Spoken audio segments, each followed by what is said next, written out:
welcome to the Chasing the Rabbit podcast, a podcast from First Baptist Church of the Islands in Savannah, Georgia. Be sure to follow this podcast. Turn on your notifications to get every episode right on time. Help us out by rating this podcast. Even better, share this podcast with someone that you think may enjoy it. I'm Brooks. I'll be your host for today's episode, so let's chase some rabbits. Welcome to everybody out there listening. Glad you are here. We are excited about another episode of the Chasing the Rabbit podcast. Before I forget, as I often do, we are going to go around the table right out of the chute and introduce ourselves to match some voices with some names and even with some faces now that we are on video as well. So let's go around the table. Hey, this is Jason. I'm the equipping pastor. All right. This is J.O. Jeremy Young, the children's pastor. This is Eric being pointed out with a highlighter, student pastor.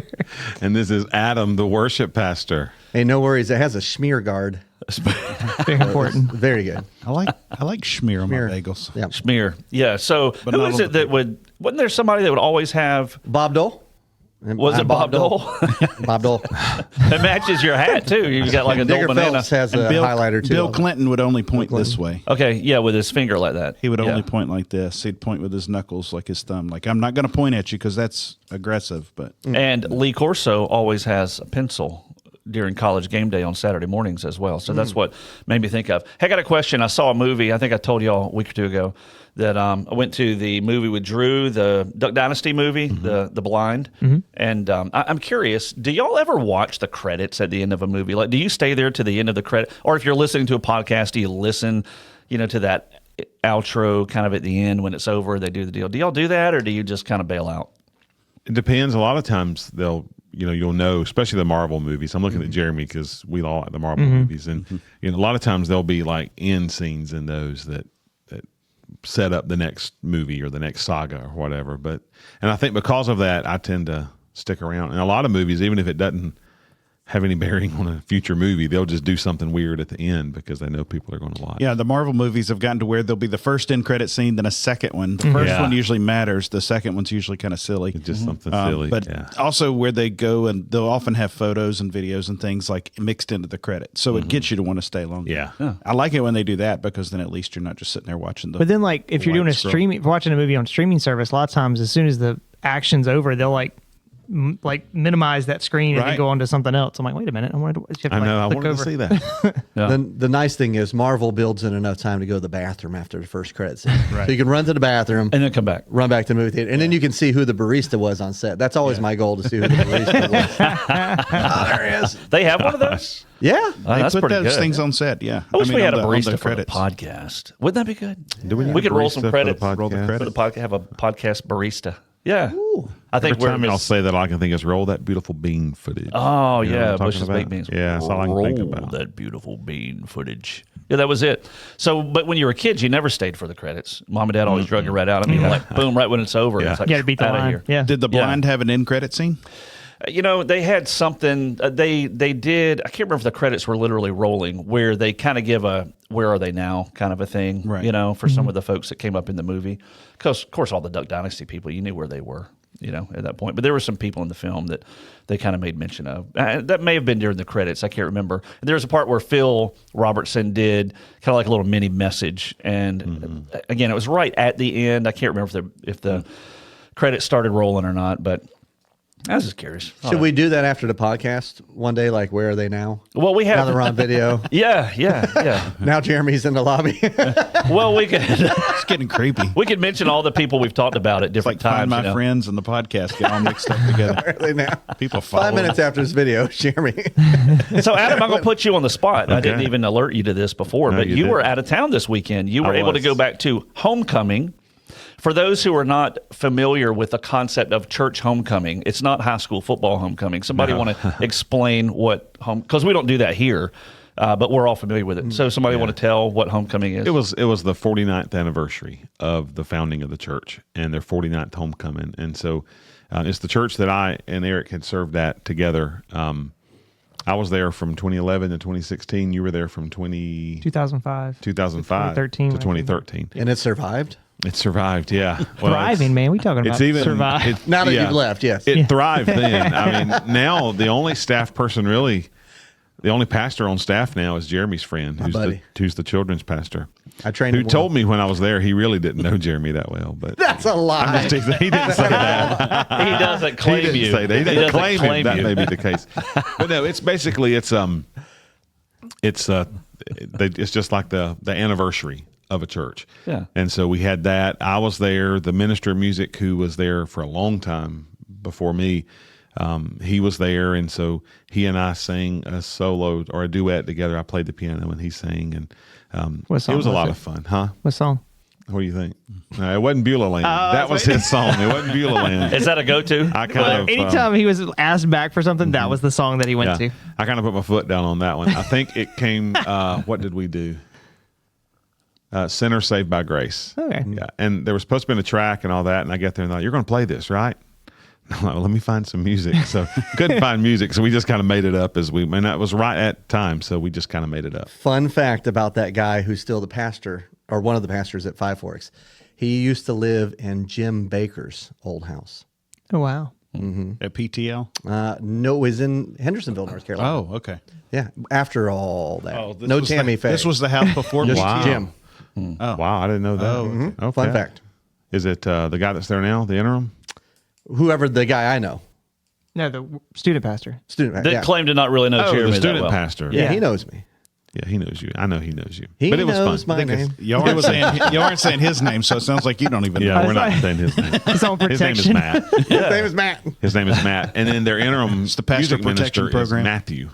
His what? Is their interim music minister is Matthew. So they have Matt and Matthew? They have Matt he's the only pastor on staff, so he's the worship pastor. Their new senior pastor begins November 5th. In fact, See, the Matthias. weekend that we're there for choir tour, we'll be singing there. When our choir goes on choir tour, we'll be there.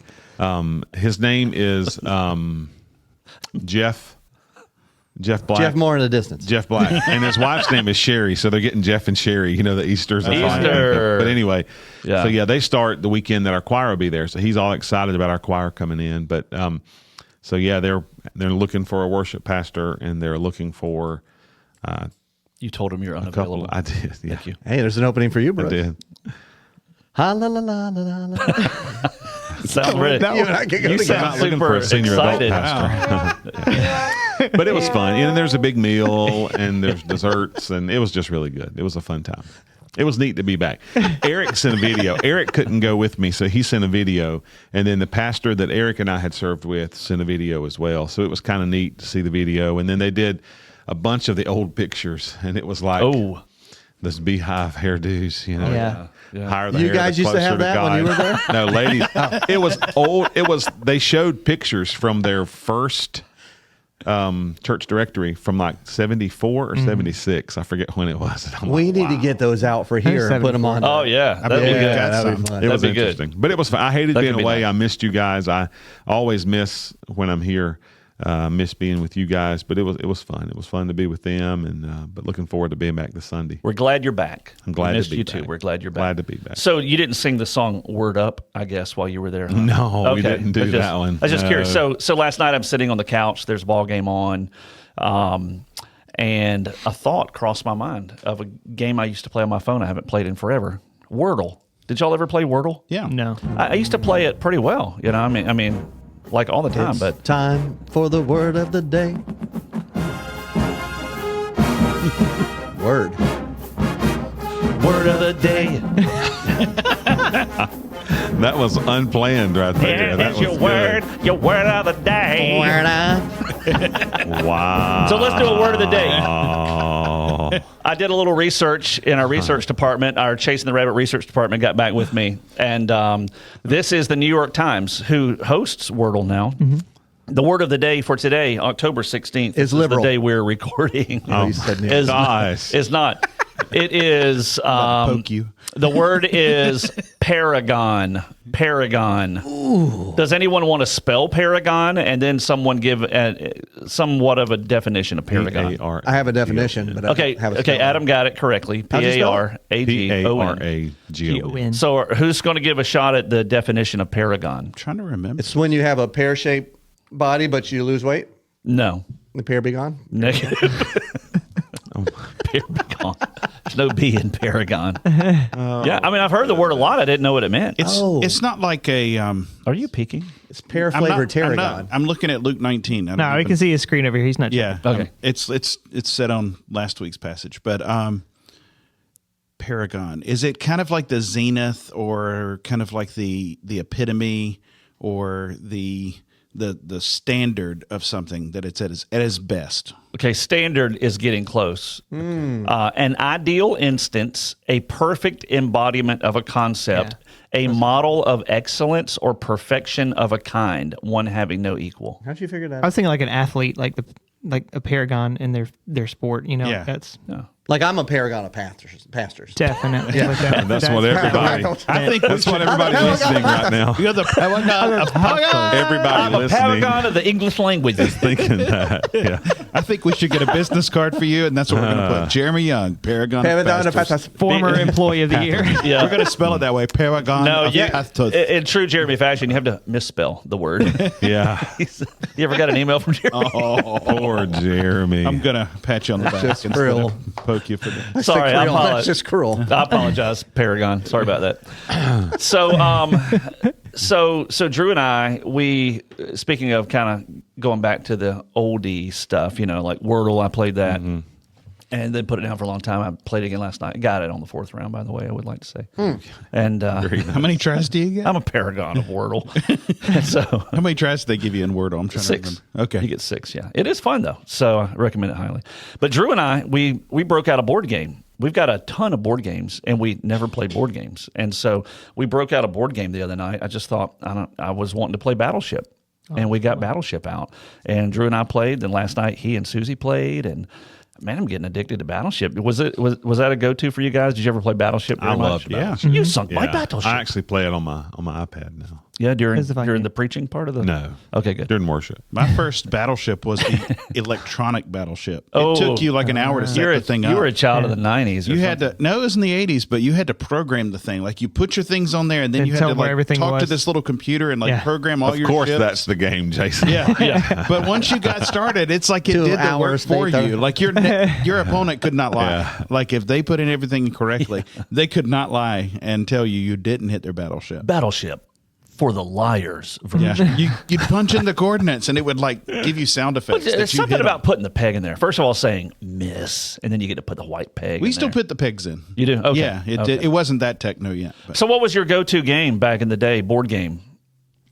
Mousetrap was mine. I love that game. good That's a one. big setup. Those you were Get the. it to work? Yeah. I like what you did with that. Yeah? Those Yeah. were those were great commercials. Because Yeah. when you were a kid and you saw that commercial, it's like we've got to get that game. Yeah, Yeah. it was more fun just like trying to get it all set, but instead of actually playing Yeah. the game, I don't Most know of if the I actually time I knew the would- rules. I just Most, played. yeah, if I didn't have it, but I had friends that had it, and we would just try to set it up and see if it could work. Yeah, Because most of the time, like something would break, miss and it would somewhere. miss. Yeah, Yeah. that's good. How about you guys, Annie? When I was a kid, it was Candyland. Yeah. And the reason why is because when I was 5, I played against my brother and my mom. My brother was 17, my oldest brother. And if you get the one little guy that he's shaped like a pear, you got to move all the way down. Plumley or something his name is. He's a Paragon. Yeah, you have to move all the way back down. And one time he got so mad he threw all his cards and overflipped the board game right in front of his 5-year-old brother and walked off. This game's stupid. It doesn't make any sense. Family memories. But when I grew up, and when I was an adult, I really liked Cranium because there's a lot of acting and yeah. talking, and I like. It's like a good mix of games. Monopoly was something I played when I was a kid, but I don't think I ever played it correctly until I got to be high school or college, and then it got real competitive with our family. Like 4-hour-long Monopolies, and somebody gets mad when somebody makes a good trade, and then suddenly you've got 2 Monopolies on the board, and they're like the rulers of the whole place. And Yeah, you can make people mad if you play with immunity, where it's like, if you Yeah. sell me that because I need it, I'll give you immunity on all my properties Oh, or yeah. on that street or Yeah. whatever. Yeah. People get really mad. It's fun. It's I didn't really even know good. you could do that. Oh, well, you can't. You but, can- I mean, if you yeah, strike yeah. a deal, It's the you strike a street deal. version. It's you the know? street when you rule. negotiate, Yeah. when you You strike a negotiate, deal. you break off the rules. You know, Here to make deals in Monopoly. be like, I'll ignore your rent charges. I'm you know. aiming to be the look paragon of the other Monopoly. way. Do you have any go-to game? Yeah, I mean, we, I guess, Sorry. You remember the game yeah. Sorry? And Oh, you yeah. Played that one. Push the little thing and it would make this. And Hungry Hungry Hippo. My brother Yeah. loved. My little brother loved Hungry Hungry Hippo. Yeah. You know, a game I hated, Operation. I was so terrible at that. Is it scary? Yeah. I like Yeah. Operation. What'd you Just do take- again? What's Do it that? again? Don't break the ice. We like that one too. That was fun. Yep. Yeah. That was a good one. Oh, it's Those like were a, good. is that kind of like a Jenga? Well, like Yeah. you had it's a stand. You had all the ice cubes. They made a square, and then you knock out block by block and try to keep it from falling. I get so You're trying to nervous. hit it without the whole thing Yeah. falling apart. If you take the battery out, that operation game's a lot easier. That's what I found. It was always the rubber band. What was the rubber band part? Was that the fun? That wasn't the funny. No, No. it wasn't the funny part. Was it like an intestine or something? I don't know. I'm trying to think what a rubber band would be. I can't Wasn't there a remember. rubber band It in was on the leg, I think. Wasn't it a wasn't tendon in the leg? I think so. I think it was a tendon. Yeah, maybe It was the maybe tendon. so. Chicken tender? Tendon. I think it's time for a break, don't you? Yeah, this is probably a good. We're about to hit bottom. Yeah. Actually, we're sliding that direction. So let's take a break. We got an event coming up this weekend, and oh boy, Jeremy, you're doing the promo, right? By the way, what do you call it when you hit Dwayne Johnson on the backside? Gosh. Hitting rock bottom.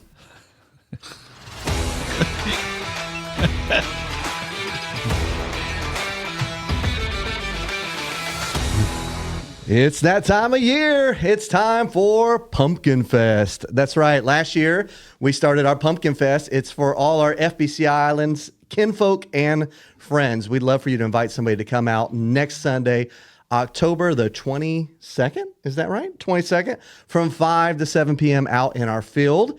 And we're going to have you bring your own pumpkin.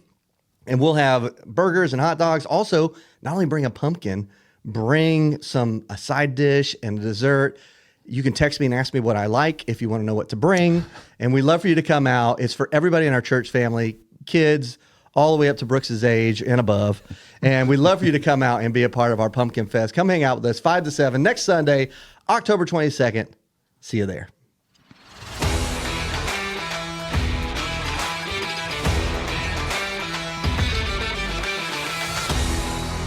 I don't think I've ever sat in the room with someone who could offend such a wide variety of people in the space of about 60 seconds. It's a gift of Jeremy. I don't know It's a that I've gift. ever been able to be in the presence The of gift anyone. of discouragement. It is I a mean, gift he's taken that he Paragon has. to a whole different level, Yes, he apparently. has. Yes, he Categories has. that we didn't really expect. So, yeah, it's going to be a great, just a great time. It's always fun when we do those kind of fellowship events, and it's just, we have a good time out there with them. Everybody's in a good mood, and you've got more than just 12 seconds. I like you your know? good The mood. happy dance. Thank goodness I had love the camera on him. It was on all of us at that time, so everybody got to see that. Yeah, so they're fun. I mean, those events are a really good time. Speaking of fellowship, so I had an interesting comment I heard fairly recently. I'm not going to, name names or anything. It was really actually helpful to hear. So, was talking to somebody who has been, they hadn't been coming really super long, which could be a lot of people because we've got a lot of guests that have been coming lately. And they made the comment. They said, "Yeah, they had already been here more than once." They said, "Whenever we came that first Sunday, they said it was kind of odd because nobody spoke to us." You ever heard that? If you've worked in a church for very long, you're going to hear that comment. Nobody spoke to us. Not here. That really shocks me because I hear the opposite usually is how friendly our church is. I mean, even when Yeah. I see people who, a lot of times in Kroger, somebody be talking to me and they'll recognize me from here and they'll go, your church is just so friendly. Yeah. So that's just so funny. I've not heard that about. That's definitely what we hear the most is that. Yeah. But every now and then you'll hear that comment, that we came and nobody spoke to us. And so, we put all the negative people typically in one section. So they may have got into that one section accidentally. When I heard that, I thought, I'm just were kidding. we low Can you on tell greeters us? that day? Because Can you tell I us would which hope- section that is? I would I'm hope just our, kidding. our We guest services team, I would hope our greeters at least spoke to people on the way in the door. So we must have been low on greeters. So with that said, we can always use more greeters. Yeah. And you can contact me, Jason at FBCIslands.com, if you want to volunteer. 'Cause That was we well done. Definitely need more Smooth. greeters. That was well done. Always, constantly. And that's definitely one place where we can always have a friendly face and speak to people when they Yeah, come in the certainly. door. I think so I'm maybe- wondering if maybe we were short on greeters, but I'm not Maybe so. sure in this case if they meant the greeters or if they just meant like in the auditorium in the worship center. I think maybe the context of it was once they kind of got to their seat, and it was before everything started and then after everything ended, there's really no conversation. And you hate to hear that because Yeah, you church do. is supposed to be community, and yet you can't formulate that. It's kind of odd when you think about it. We have greeters and we have for years and we will always.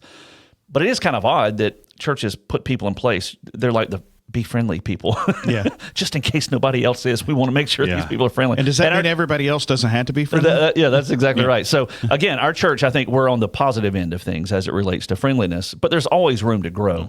And, it's a good reminder because it's just easy to kind of get to yourself. You get there, hey, we're in our seat and here we are. I can have a tendency to do that myself, because I've got other things all of us have other things on our minds on Sunday mornings, with the events that, that we're in charge of, kind of our responsibilities. It's easy to kind of get into your own little routine. I think anybody can do that. So how does a church combat that? What are some thoughts? Like, how do you create a culture of just warmth and caring and friendliness that's not event driven, where, we did this one, like, bring a friend event, every year.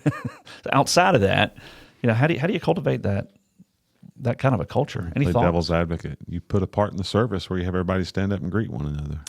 Oh, Brooks loves that. He loves that time. to where you see the same people that you saw the last week No, and the you week tell them to go before across the and the aisle week and speak to before somebody. and the week before. Have you ever been a guest in a service where they do that? Oh, yeah. Oh boy, you talk about It's not one of awkward. my favorites. I've been a guest at a church where you have to stand up and announce yourself and where you're from. For real? Yeah. What Oh, did you my s- goodness. What did you say? I would have loved to have. My been name is there. Angelo Kale. I'm from. I'm from the backwoods of Kentucky.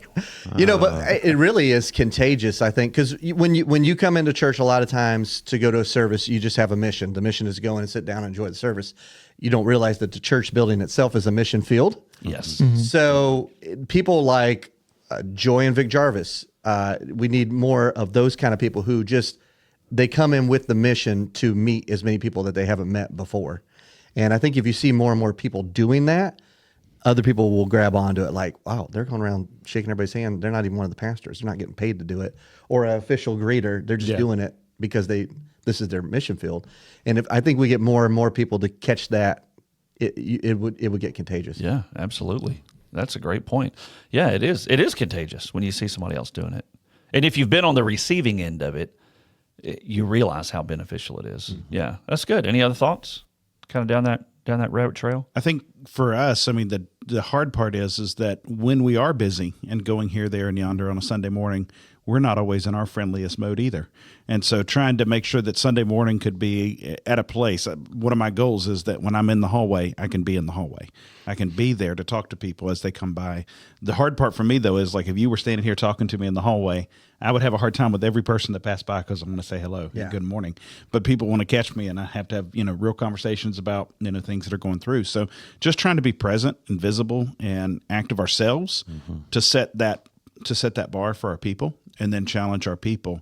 Don't just get into your friend groups. Don't just find your circles and your people on a Sunday morning. Even if that's the same people you always sit around or you walked in together from your grow group, but find people that you don't know, reach out to them, or look for people that could be in your group, in your grow group, and invite them in.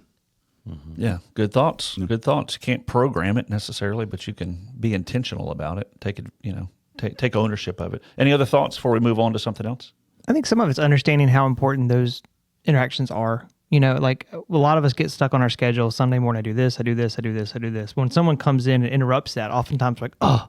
But the reality is that interruption is God ordained just as much as anything else. Mm-hmm. And I brag on Lee for a second. Lee was telling me at pickup on Sunday that there was a guest that had come in, had gone out, and came back in, and he was in the back, and they ended up sitting in the back and talking the whole time. And they even said that was like, we visited so many other churches, but no one has taken the time to ask me how I was doing and then listen to my response. And I was like, good for you, dude. That was a great opportunity awesome. to be Christ right there. That's awesome because we have a responsibility to do that ourselves. Right. We're not exempt from that, but we can't hit everybody. Right. And the church isn't just us. The church is everybody. It's all of us. Yeah. And that's awesome to hear. That's it's a really cool story. Yeah. And that was in definitely. the process. I mean, he was serving as on part of our security team yesterday. Yeah. And so he was manning the Johnny Mercer entrance, sitting out there. And also, it's also helpful to have somebody back there in case there is a mom or someone who has to step out, and they can direct them to the overflow. And so we like to have people back there, but it's that right time, right place that God had him in. Right. Yeah.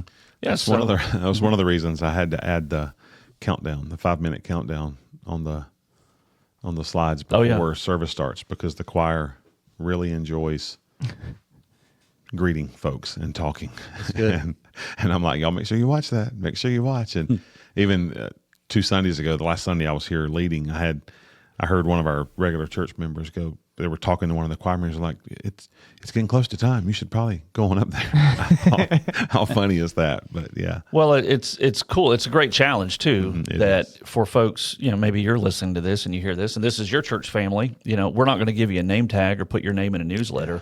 But if you want to unofficially kind of be one of our greeters in that space in the worship center, that's have at it. That's great. Just bring a smile and warmth and willingness to listen and to literally care about people. And even if you do that just for 60 seconds, 2 minutes, before the service starts. I mean, you think about if everybody had that mentality, that intentionality of who can I be a blessing to today, and using that opportunity to be able to do that. I have lunch with a pastor friend of mine who's in town, usually for about a quarter of the year. He pastors out of town, and we get together for lunch every week when he's in town. And I remember one day a few years ago, he said, I was praying on my way over here about what God would want me to say to you today. And I was like, man, how often have I ever gone to a lunch meeting with somebody and actually prayed, Lord, what do I need to say that can be a blessing to them?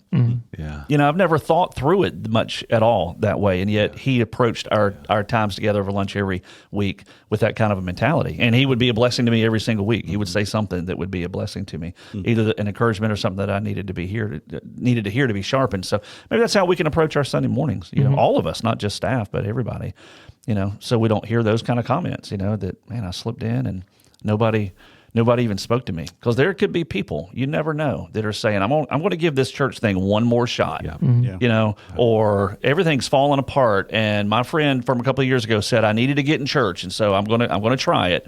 Who knows? That might have been that one shot. Thankfully for this couple, it wasn't. So anyway, I thought that was worth kicking around a little bit, talking about. So we've got a couple more minutes, I think. In the message on Sunday, we talked about Jesus's message. What was his primary message? And we boiled it down to his primary message was of a different kingdom with a different king and an open invitation for everyone to be a part of it. And it just kind of ran counter to the culture of that day. Have you ever thought much about Jesus's overarching message, about boiling it down? Do you feel like there's something that's getting missed by that statement? What are your thoughts about that? Jesus's overarching message during his ministry. What struck me yesterday was the talk about the kingdom, because he does talk about the kingdom of God a lot.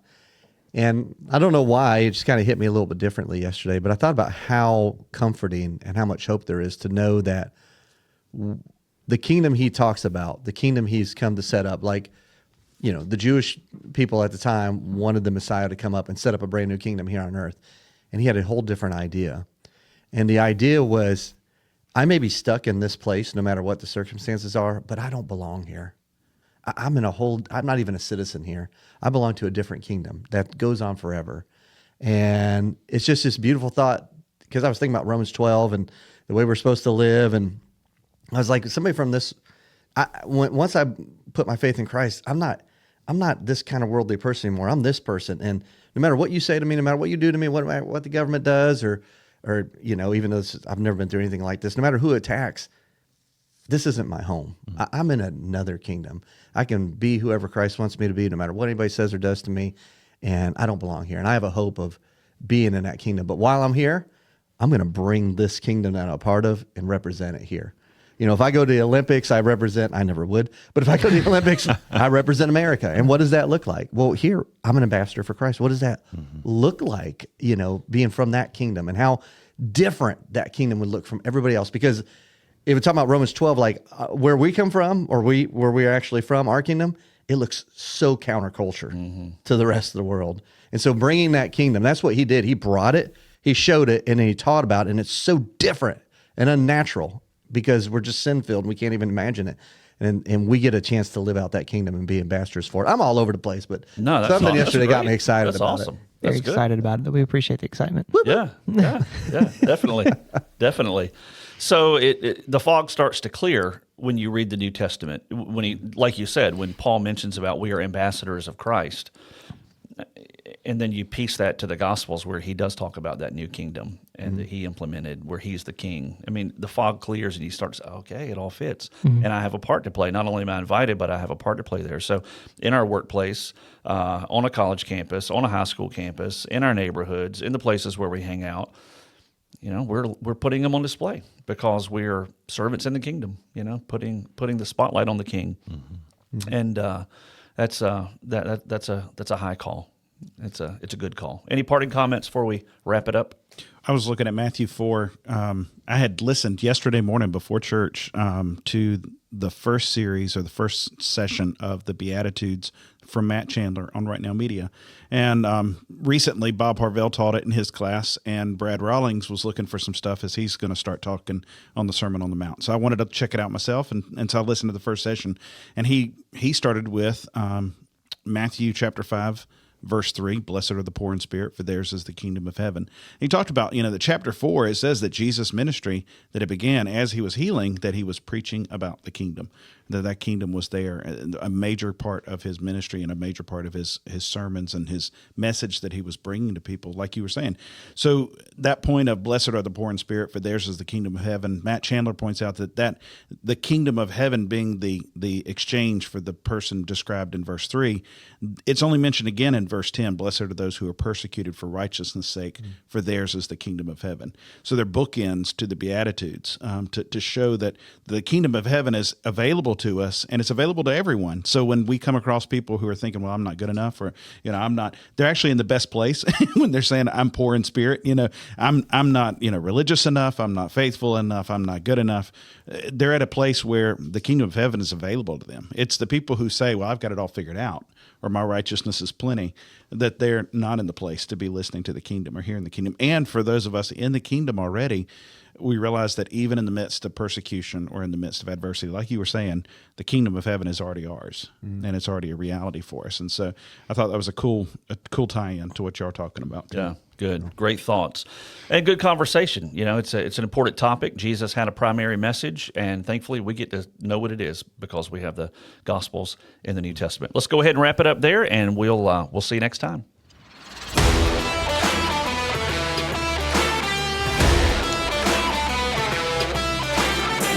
Thank you for tuning in to the Chase of the Rabbit podcast, a podcast from First Baptist Church of the Islands. New episodes appear every Tuesday. If you're still listening now at these credits as they roll, we're going to give you an opportunity to win a t-shirt. Email your name to contact@fbcislands.com. We will draw your name. Be sure to do it before Monday, October 23rd, and we will announce in the next episode who wins. We will see you next time.